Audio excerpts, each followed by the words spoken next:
Hey guys, this is Danny from Extreme. Today we're going to be replacing the rivets on this side. They're incorrect rivets from the factory. They're aluminum, they're shearing off, as you can see on this one.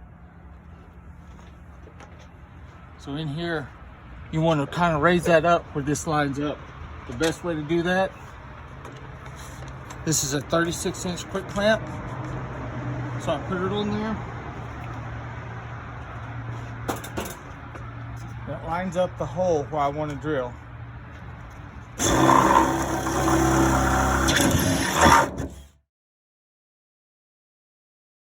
And these are the 8mm bolts, nuts. You want a bolt, a washer, the nut goes on the inside.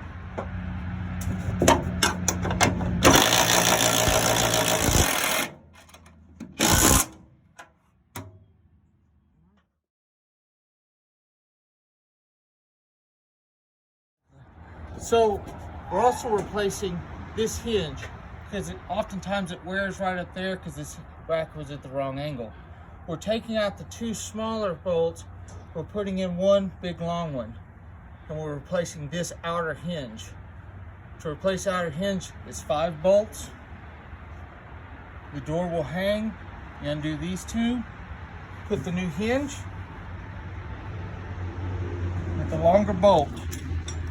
It's got these IGUS washers that go top and bottom. Here's all your door hardware to replace this. These hinges, drop the tube through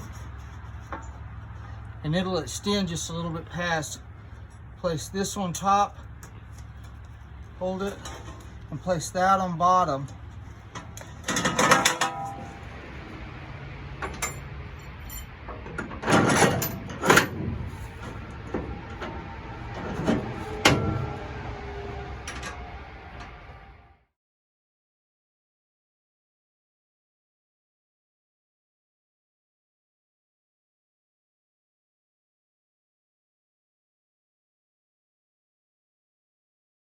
These are just squishing the bushing to be tight.